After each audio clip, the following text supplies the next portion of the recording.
오늘 우리가 성경 사무엘상의 말씀을 읽었습니다.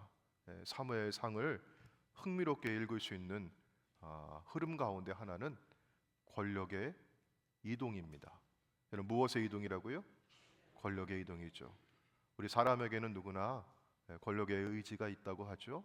그런데 여러분, 이 권력은 영국의 역사가인 액튼경이 말했듯이 타락하는 속성이 있습니다. 권력의 중심에 다가갈수록 부패하고 타락하기 쉽다는 것이죠. 오늘 본문에 있는 권력의 이동은요, 먼저 엘리의 가문에서 사무엘에게로, 또 사무엘에게서 사울로, 사울에게서 다윗으로 권력이 옮겨가는 이야기입니다. 그리고 이 이동의 이면에는 하나님의 시선과 기준이 있음을 보게 됩니다. 그리고 말씀들 가운데는 액튼경의 이 말, 권력에는 타락하는 속성이 있다, 이 말을 증명하는 성경 속의 인물들의 이야기를 볼 수 있고요, 또 그와 대조적으로 하나님이 찾으시는 사람이 어떤 사람인지 우리가 볼 수 있습니다. 먼저 이야기는 엘리 가문에서 시작을 합니다. 엘리는 이스라엘의 대제사장이었습니다. 그에게는 홈리와 비느하스라는 두 아들이 있었어요. 성경은 이들에 대해서 이렇게 기록합니다. 사무엘상 2장 12절입니다. 같이 한번 읽어볼까요? 시작. 엘리의 아들들은 행실이 나빠 여호와를 알지 못하더라. 아멘. 엘리의 두 아들들은 하나님을 알지 못했습니다. 제사장으로서 하나님 앞에 드려지는 제물들을 자기들이 먼저 마음대로 착복을 했고요, 백성들의 예배를 회방했습니다. 성경은 이것을 가리켜서 사무엘상 2장 17절에 그들이 여호와의 제사를 멸시함이었더라, 이렇게 기록하고 있습니다. 제사장직이라고 하는 거룩한 권위가 그들의 손에서는 사익을 채우는 천박한 도구로 전락해 버린 것입니다. 하나님은 결국 엘리 가문에 저주를 선언하십니다. 그리고 하나님의 눈은 새로운 사람을 향합니다. 아이 사무엘이었습니다. 사무엘상 2장 26절에 아이 사무엘이 점점 자라매 여호와와 사람들에게 은총을 더욱 받더라. 어린 사무엘은 엘리의 두 아들들과 대조적으로 하나님 앞에 성실하게 서 있었습니다. 하나님께서는 하나님의 말씀을 사무엘의 입에 부어주셨습니다. 사무엘은 오랫동안 이스라엘을 다스렸습니다. 자, 그런데 사무엘상 8장에 이르면 이스라엘 백성들이 사무엘에게 와서 왕을 요구하는 장면이 있습니다. 왜 백성들은 사무엘에게 왕을 요구했을까? 그 이유를 암시하는 구절이 사무엘상 8장 1절입니다. 사무엘의 늙음에 그의 아들들을 이스라엘 사사로 삼으니. 여러분, 이 구절을 읽어보면서 아니 목사님, 여기에 무슨 문제가 있습니까? 이렇게 생각하실 거예요. 그런데 여러분, 그의 아들들을 이스라엘 사사로 삼았다, 이게 문제가 되는 것입니다. 구약 시대의 사사는 여러분 누가 세우는 것입니까? 우리 사사기 3장 9절과 10절에 있는 말씀 보시면은요, 여러분 우리 파란색 글씨만 같이 한번 읽어볼까요? 시작. 여호와께서 이스라엘 자손을 위하여 한 구원자를 세워. 여러분 누가 세우셔요? 여호와께서 세우셔요. 자, 10절 말씀, 그에게 무엇을 부어주십니까? 여호와의 영을 부어주셔요. 그래서 그가 이스라엘의 무엇이 되는 거죠? 사사가 되는 겁니다. 사사는 사람이 세우는 것이 아니라 하나님께서 직접 하나님의 손으로 하나님의 영을 부으셔서 세우시는 겁니다. 자, 그런데 사무엘은 자기의 아들들을 사사로 삼았습니다. 하나님의 방식이 아니라 인간의 방식이었던 것입니다. 더 심각한 것은 그 아들들의 행태였습니다. 이런 사사기를 옛날에 판관기라고 부르기도 했어요. 재판관들의 이야기라는 뜻이죠. 자, 재판을 하는데요, 사무엘상 8장 3절입니다. 그의 아들들이 자기 아버지의 행위를 따르지 아니하고 무엇을 따라? 무엇을 받고요? 판결을 어떻게 했어요? 굽게 하니라. 엘리의 아들들이 제사를 멸시했다면 사무엘의 아들들은 재판을 함부로 하며 공의를 짓밟았습니다. 자, 결국 백성의 장로들이 라마에 있는 사무엘에게 다가와 요청을 합니다. 사무엘상 8장 4절과 5절이죠. 우리 5절에 있는 말씀 보시면은요, 그에게 이르되 보소서 당신은 늙고 당신의 아들들은 당신의 행위를 따르지 아니하니 모든 나라와 같이 우리에게 무엇을 세워달라고 하죠? 왕을 세워 우리를 다스리게 하소서. 여러분, 사무엘도 이미 인간적인 방식으로 자기의 아들들을 사사로 삼아 세웠습니다. 백성들이 와서 왕을 세워달라고 요구하는데 똑같은 인간적인 방식이죠.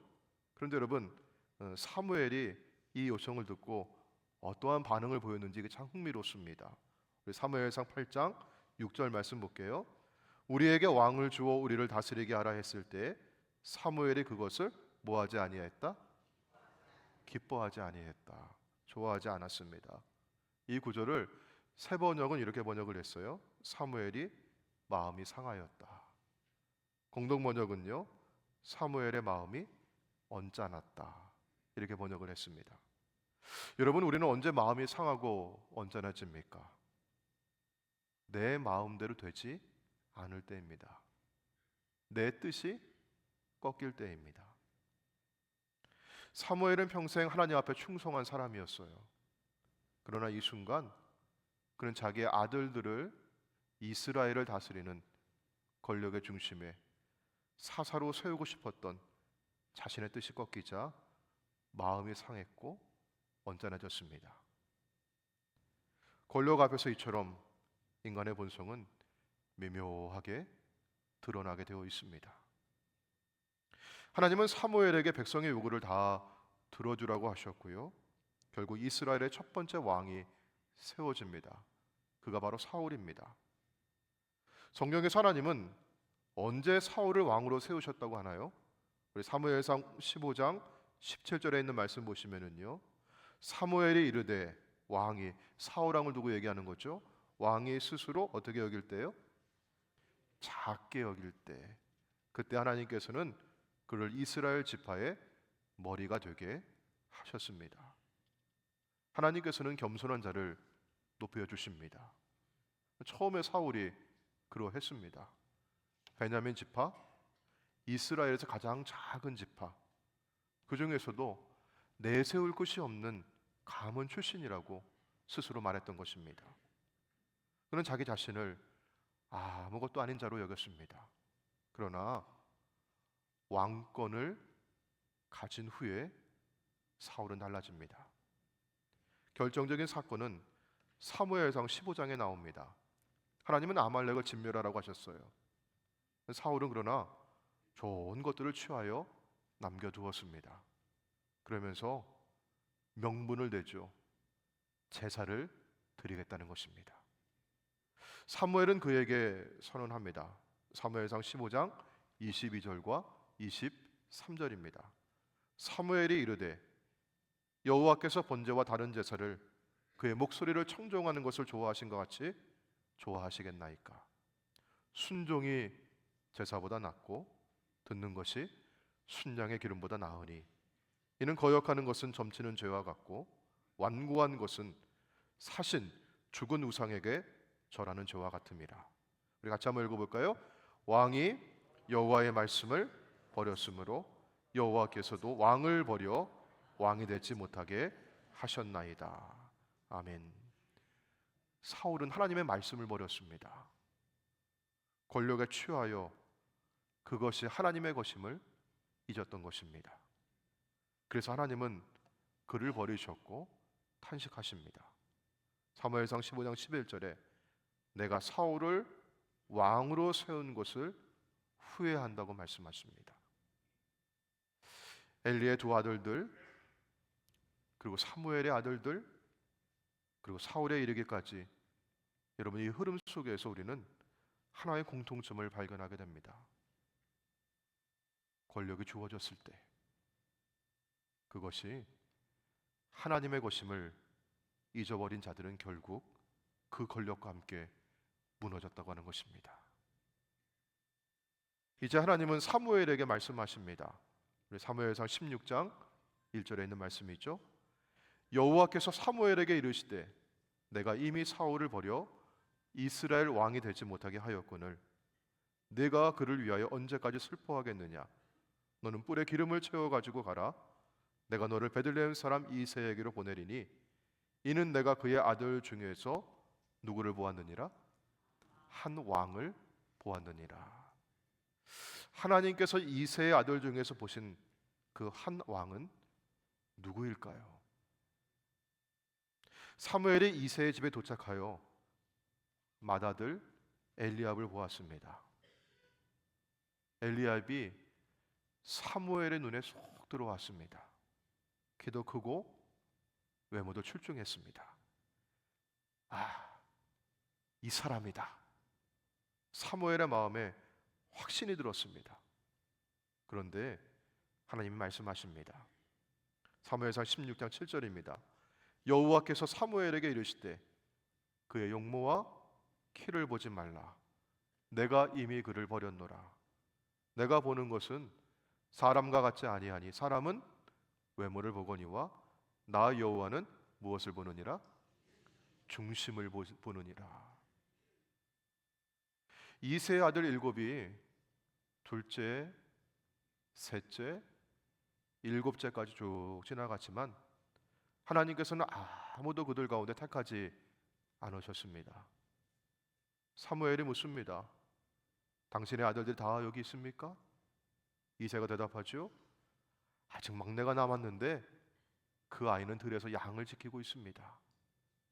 이새가 이런 대답을 하자 사무엘은 그 아이를 불러오라고 합니다.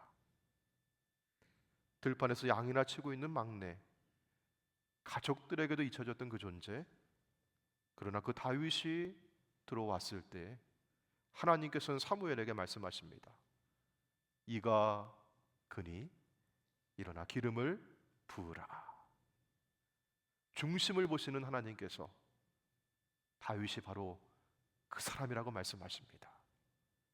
하나님께서는 다윗에게서, 다윗의 중심에서 무엇을 보셨던 것일까요? 우리 사도행전 13장에서 그 답을 발견하게 됩니다.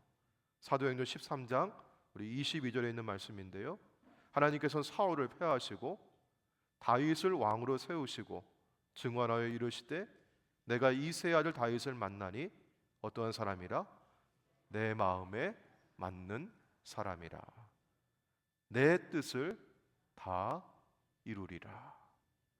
옛날 개역 성경에서는 하나님의 마음에 합한 사람 이렇게 번역을 했어요. 하나님과 마음이 합한 사람이에요. 하나님과 마음이 맞는 사람이에요. 하나님께서는 하나님의 뜻을 그를 통해 이루시겠다고 말씀하십니다. 여러분, 하나님과 마음이 합하다, 구체적으로 이게 무슨 뜻일까요? 어떤 의미가 있을까요? 어떤 사람이 하나님의 마음에 맞는 사람일까요? 우리 같은 사도행전 13장에 조금 내려가면 36절에 다윗의 생애를 이렇게 한 문장으로 요약하고 있습니다. 화면에 보시면은요, 다윗은 당시에 무엇을 따라 섬기다가 하나님의 뜻을 따라 섬기다가 잠들어 그 조상들과 함께 묻혔다. 다윗의 일생이잖아요. 다윗이 이렇게 살다가 그는 죽어 땅에 묻혔다라고 하는 것인데요. 여러분 어떻게 살았습니까? 하나님의 뜻을 따라 섬긴 사람, 이것이 전부입니다. 자기 마음이 아니라, 자기 뜻이 아니라 하나님의 뜻을 따라 섬긴 사람, 다윗의 마음의 중심에 이것이 있었던 것입니다. 자, 그러면 하나님의 뜻을 따라 섬긴 다윗은 어떻게 살았을까? 여러분 잘 아시는 내용이지만요, 간략히 그의 삶을 따라가 보겠습니다. 사무엘에게 기름 부음을 받고 이스라엘의 왕이 되었지만 다윗은 곧바로 왕궁에 들어갈 수가 없었습니다. 사울에게 쫓기며 오랜 세월 광야에서 떠돌며 지냈습니다. 동굴 속에 숨기도 했고요, 이방 나라에게 자신의 몸을 맡기러 갔다가 미친 채 하고 간신히 빠져나오기도 했습니다. 그 광야의 세월 동안 다윗에게는 이 사울을 단숨에 죽일 수 있는 두 번의 좋은 기회가 있었습니다. 그러나 다윗은 그때마다 칼을 들지 않습니다. 여호와의 기름 부음 받은 자를 내 손으로 해야 하는 것은 여호와께서 금하시는 것이다. 그는 물러섭니다. 자기 뜻대로 할 수 있었지만 하나님의 때를 기다렸습니다. 이렇게 살아온 다윗에게 그 마음이 어떠한지 시험하는 한 가지 중요한 일이 찾아옵니다. 오늘 우리가 특별히 주목할 장면인데요. 여러분, 다윗의 일평생 가장 간절한 소원이 하나 있었습니다. 여러분, 그 소원이 무엇이었을까요? 하나님을 위한 성전을 건축하는 것이었습니다. 우리 역대상 28장 2절에 있는 말씀을 제가 한번 읽어볼게요. 이에 다윗이 일어서서 이르되 나의 형제들 나의 백성들아 내 말을 들으라. 나는 여호와의 언약궤 곧 우리 하나님의 발판을 봉헌할 무엇을 건축할? 성전을 건축할 무엇이 있었어요? 마음이 있었어요. 다윗에게 이런 마음이 있었거든요. 그래서 건축할 재료까지 다 준비를 해놓았습니다. 얼마나 간절했던지요. 자, 그런데 그 마음 하나님 다 아실 텐데, 그 마음을 하나님 앞에 다 고백했는데 하나님의 대답은 냉정했습니다. 우리 역대상 28장 3절이죠. 하나님이 내게 이르시되 너는 전쟁을 많이 한 사람이라 피를 많이 흘렸으니 내 이름을 위하여 성전을 건축하지 못하리라 하셨느니라. 여러분, 이 순간을 한번 상상해 보십시오. 여러분에게는 일평생 한 가지 간절한 소원이 있다면 그것이 무엇입니까? 성전을 건축하겠다고 하는 그런 거 아니어도 괜찮아요. 자식을 위한 마음의 소원도 좋고요. 혹은 부부 사이의 어떤 마음의 소원도 좋고요. 여러분 자신을 위한 마음의 소원도 있습니다. 하나님, 제 평생에 이것만 이루어 주시면 되겠습니다. 그런데요, 하나님께서 뭐라고 하셔요? 너는 아니다, 안 된다, 이렇게 말씀해 주시는 거예요. 여러분, 이때 다윗의 마음이 어땠을까요? 여러분 마음은 어떠세요? 저는 속상할 것 같아요. 마음이 무척 상할 것 같아요. 사무엘이 그 마음이 상했던 것처럼, 사무엘이 그 마음이 언짢았던 것처럼 다윗도 그랬을까요? 오늘 다윗의 반응을 한번 보도록 할게요. 역대상 29장 3절입니다. 성전을 위하여 준비한 이 모든 것 외에도 준비한 재물들, 재료들, 그게 중요한 게 아니었어요. 이런 무엇이요? 내 마음이 내 하나님의 성전을 뭐하고 있어요? 여전히 사모하고 있어요. 하나님, 너는 아니라고 말씀하셔 주셨는데 그래도 내 마음은 여전히 하나님의 성전을 사모하고 있어요. 성전을 내가 짓겠다고 하는 자신의 뜻이 꺾였지만, 하나님 그 마음을 받아주시지 않았지만 하나님의 성전이 세워지기를 바란다고 하는 하나님의 뜻을 향한 다윗의 마음은 전혀 꺾이지 않는 것입니다. 자기의 뜻이 아니라 하나님의 뜻을 따라 섬기는 다윗의 마음이었던 것입니다. 사랑하는 성도 여러분, 이것이 바로 영적 분별력입니다. 나의 뜻이 꺾여도 그 중심이 하나님께 있는 사람은 결코 흔들리지 않음을 믿으시길 바랍니다. 우리 다윗의 인생의 마지막에 드린 감사 기도가 있어요. 그 기도에 다윗의 이런 신앙의 고백이 아주 고스란히 담겨 있습니다. 자, 우리 역대상 29장 우리 11절부터 12절까지 있는 말씀인데요. 우리 같이 한번 읽어보도록 할까요? 이 구절 읽으면서 여러분, 누구에게 속해 있는지, 누구 것인지, 거기 보면 주께, 주의 것입니다, 주께로 말미암습니다, 주의 손에 있습니다, 이런 구절들이 있거든요. 그 구절들 읽으면서 정말 여러분 다윗처럼 그렇게 한번 고백해 보길 원합니다. 우리 같이 한번 읽어볼까요? 자, 시작. 여호와여, 위대하심과 권능과 영광과 승리와 오염이 다 주께 속하였사오니 천지에 있는 것이 다 주의 것이로소이다. 여호와여, 주권도 주께 속하셨사오니 주는 높으사 만물의 머리이심이니이다. 부와 귀가 주께로 말미암고 또 주는 만물의 주제가 되사 손에 권세와 능력이 있사오니 모든 사람을 크게 하심과 강하게 하심이 주의 손에 있나이다. 아멘. 주의 손에 있습니다. 다윗은 자신이 가졌던 왕권, 권력, 부와 명예, 그 모든 것이 하나님의 것이었습니다 라고 고백하고 있어요. 나의 것이 아니었습니다. 그렇기 때문에 이런 권력이 주어졌을 때에도, 혹은 그 권력이 꺾이고 아들 압살롬에게 반역을 당하여서 그렇게 맨발로 도망할 그때에도 그는 하나님의 뜻을 따라 섬기겠다고 하는, 하나님의 뜻을 따라 살겠다고 하는 그 마음의 중심이 꺾이지 않았던 것입니다. 여러분, 이것이 바로 하나님의 마음에 합한 사람의 인생이죠. 우리가 지금껏 보아온 다윗의 이런 삶은 예수 그리스도의 모형인 것입니다. 예수님은 친히 이렇게 말씀하셨습니다. 요한복음 6장 우리 38절입니다. 우리 같이 한번 읽어볼까요? 시작. 내가 하늘에서 내려온 것은 내 뜻을 행하려 함이 아니요 나를 보내신 이의 뜻을 행하려 함이니라. 아멘. 예수님이야말로 완전히 하나님의 뜻을 따라 섬기신 분이셨습니다. 겟세마네 동산에서 그분은 내 뜻대로 마시고 아버지의 뜻대로 하옵소서 기도하셨고, 그 기도대로 십자가의 길을 걸어가셨습니다.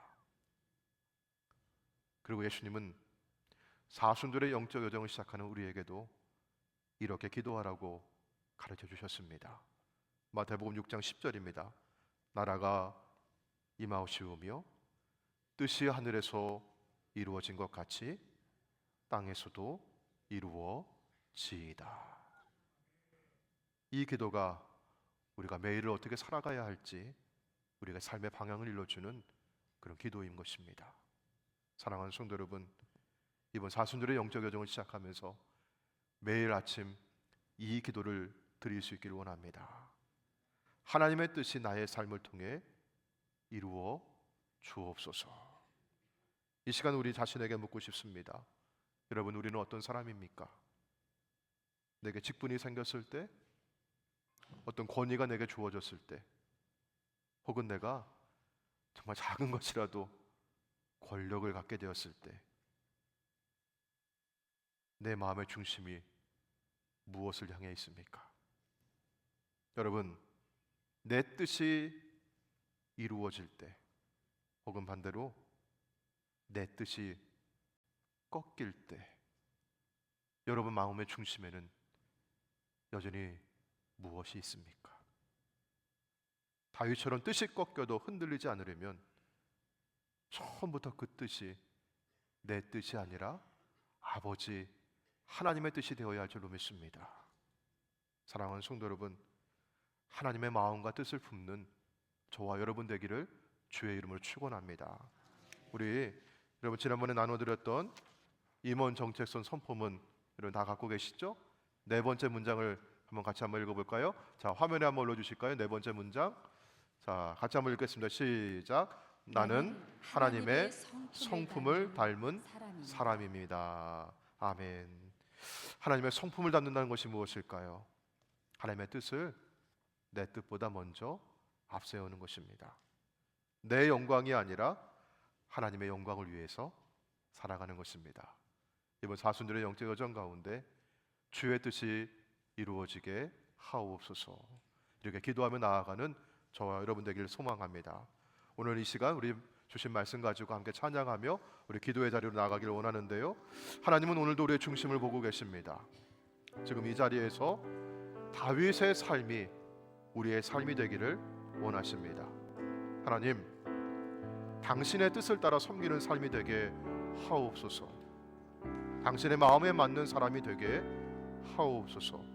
우리 이 고백을 담아서 함께 찬양하겠습니다. 주님 마음 내게 주소서.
마음에 합한 사람 되기를 간구합니다. 내 뜻을 내려놓고 하나님의 뜻을 구하는 기도를 드리겠습니다. 우리 가정을 위해서, 또 내게 맡겨진 직분과 사명을 위해서, 우리 교회와 공동체를 위해서 이곳 하나님의 뜻이 이루어지기를 우리 주여 세 번 부르시고 함께 통성으로 기도하며 나가도록 하겠습니다. 주여, 주여, 주여, 아버지여, 하나님 주의 마음으로 시간들이 원합니다. 아버지 내 가운데 지금 살아왔던 아버지 풍기하게 주시옵소서. 아버지 당신의 뜻, 아버지 내 마음들의 마음으로 아버지 내 뜻이 이루어지지 않으면 마음이 상처를 아버지 폭포의 심령 가지고 아버지 완악한 심령으로 아버지 주님 마음 아버지 아프게 해서 아버지의 죄를 용서해 주시기를 원합니다. 아버지 내 뜻이 아니라 아버지의 뜻이 아버지가 하여 주옵소서. 내 마음에 아픈 주의 마음 아버지 내게 주어진 권위와 자리를 내게 수행하며 살아가기를 고백합니다. 내 뜻이 아니라 내가 마음이 상처를 아버지를 말씀합니까? 아버지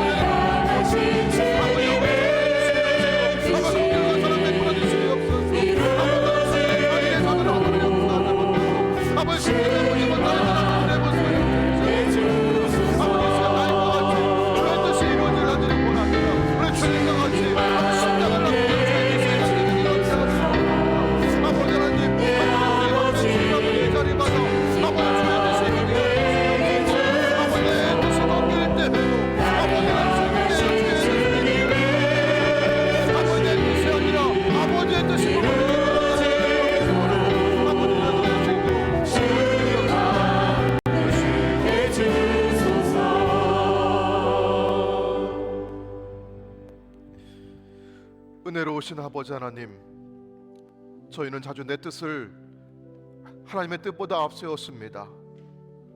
내게 주어진 권위와 자리를 내 것인 양 붙들어 왔습니다.